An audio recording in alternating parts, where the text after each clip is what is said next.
Good afternoon. Thank you very much, Al, for this nice introduction. And it's an honor today to be with you and the NCCI. And I know that many of you have traveled for a long distance. And I admit to get here, and I admit that corporate support for sustainable communities is one of the causes for which I would travel a long way. But as luck would have it, in Philadelphia is my hometown here.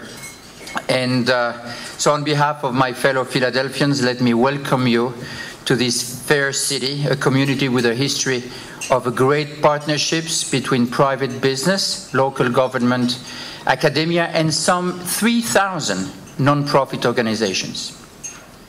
Dow is proud to be a part of that history. We have gladly given our support to many good initiatives through the years, and we've been proud to see others step up too, adding their support to build sustainable communities here and throughout the world.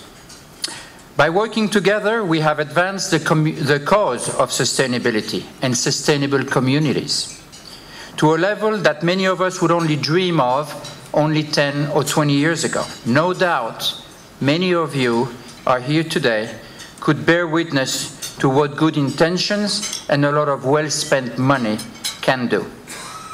But times are changing, and what worked in the past may not be the right thing for the future. In fact, I believe that time is right for organizations throughout the world to embrace a new level of sustainability. If we truly want to make a difference, if we truly want to take our sustainability efforts to the next level, we must embrace a new philosophy. So let me explain. In the past, many of us adhered to the philosophy of the triple bottom line. We built many of our community programs around the realization that our actions have economic, environmental, and social impacts. Acknowledging that allowed us to make a tremendous difference on both the local and global scale. At Dow, for instance, we developed community advisory panels that allowed us to work directly with our neighbors around the world to improve our operations. At the same time, we began to more effectively and actively promote volunteerism, diversity initiatives, and local recycling programs that helped our local communities. We donated equipment, we donated time, and donated a lot of money to help better the towns and the cities where we lived. But several years ago, we began to see that this approach by itself had limitations. Like many companies, we began to see that a strict adherence to the bottom line felt like an add-on kind of program. And we realized that there was more, much more, which could be done. If we truly wanted to make a difference, we had to take our sustainability efforts into a new level. And this approach is truly very exciting. I believe it offers the most promise for all of us. It gives us the best chance to widen our impact and to do even more to develop sustainable communities around the world. Instead of treating our obligations to our communities as a separate program, a kind of add-on endeavor, we have integrated it into the way we do business. The days of checkbook philanthropy are gone. In its place lives a more active connection between the company and all of the communities it serves, where improving our communities, our world, and ourselves does not happen in a series of individual vacuums. Instead, it happens when we align and integrate common interest into business strategy. As a global company, Dow realizes that we have a tremendous responsibility, not only to our shareholders, although they're certainly pretty important, but to the greater good of society. We have an obligation to use science and innovation to light the way to a better world. We have an obligation, I said, an obligation to help sustain and improve life on this planet. And we have to come to realize that we do most of the good when we create products and solutions that impact humankind on a worldwide scale just as much as they impact the neighbors in our local communities. We call it the business of sustainability, and we believe that this concept, if broadly adopted and applied, creates the best opportunity to create a more sustainable world for all of us. It will be especially effective if we can concentrate our efforts on our most urgent needs of providing secure energy and clean water to the world's growing population. And make no mistake, our needs are urgent, perhaps more urgent than many of us realize. Urgent because the first decade of this century was the warmest ever recorded. In the last 15 years, 13 of those have been the warmest ever since the time they are measured. Urgent because while the Earth's population has more than doubled since 1950, our water use has more than tripled. Urgent because nearly 3/4 of our energy demand today is still met by fossil fuels, a situation that is by no means sustainable. Communities around the world need innovative solutions to enormous challenges, ranging from energy and climate change to clean water, food, housing, and health. We can't meet those needs, we can't overcome these challenges with yesterday's approaches and yesterday's solutions. To do that, we must embrace the business of sustainability. So sustainable business is all about adopting mainstream technologies and practices on a large scale to make a positive difference in our world. It's a new way of thinking, moving away from small, specialized, feel-good products and solutions that impact only a few people. The new paradigm is about committing to meaningful solutions to our communities and planet's most pressing needs. It's about putting the new length to our business and saying that if our solutions don't resolve the trilogy of enhanced performance, sustainability, and economic viability, why are we even doing it? It's about understanding that there is no long-term future without a healthy and sustainable communities, the glue that binds us together and the wellspring of our families, our fortunes, and our future. Business cannot be sustained without their communities, and any more than communities can be sustained without business. So we must stop treating them as being disconnected. Why not one of the biggest challenges the world faces? Let's take energy.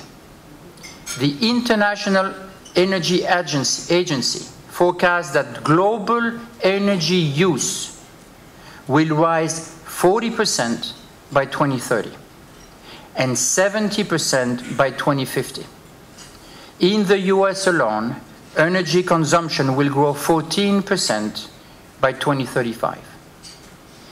But there is one sobering fact. Fossil fuels are expected to provide 78% of that use.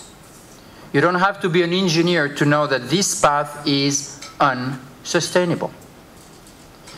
How do we meet rising energy demand using far less fossil fuel? By embracing the two most important facets of the business of sustainability: innovation and scale. In our homes, many of us reduce energy consumption. We use low energy fluorescent light bulbs and tomorrow LED lamps. We turn the heat down on the air and the air conditioner up. We buy Energy Star appliances, and we ask our kids again and again to turn out the lights when they leave a room. All these small efforts can add up to big savings. For a company the size of Dow, the challenge is similar, but on a somewhat larger scale. The chemistry business is extremely energy intensive, as you know. The US chemical industry used about $85 billion worth of energy and feedstock last year. So Dow accounted for a lot of that, And we use, for your information, the equivalent of about 850,000 barrels a day, every day. This is 1% of the total production, world production of oil. That's roughly the same amount as Australia is using also. I'm saying that because my CEO is Australian. Needless to say that we have a vested interest in lowering our energy consumption, and we have. Since 1994, Dow has saved 1,700 trillion BTUs. That's enough energy to power every home in California for 20 months. During that same period, we also reduced greenhouse gas emissions by 25%. In fact, in just the last 5 years, we have saved 900 trillion BTUs of energy worldwide, enough to power 1 million homes in the US. Not bad. But even further is the return on the investment. Since 2005, Dow has saved more than $5 billion doing so in operational cost on an investment of $1 billion. So not only is it good for the planet, but it's good for the bottom line. And that was good for Dow and our shareholders, good for our communities, and good for the world in general. But we know that we can do more. In fact, it's precisely because of our deep expertise in science and technology that we feel an obligation to do more, to integrate our responsibility for sustainability in our communities directly into our business model, and to do that by developing new innovations and new solutions. One of my favorite examples is Dow's revolutionary powerhouse solar shingles. It's the first mass-market panel that seamlessly integrates solar power into an asphalt shingle rooftop that contractors can install every day very easily without using skilled manpower. It reduces installation time, lowers the cost of solar power, and for the first time brings solar power to the masses. The powerhouse solar shingle makes solar power a viable, clean energy alternative to any community, and it creates a new addressable market that could reach $5 billion by 2015. That's a great example of the business of sustainability, as I was referring to.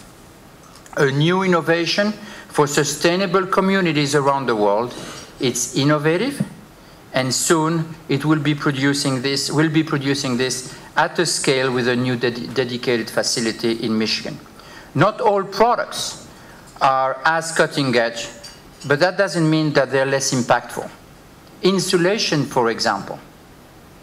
Many of us take insulation for granted, but did you know that the average 2,500 square feet home contains half a mile of cracks and leaks, enough air every day to fill 2 Goodyear blimps. Every house, yours too.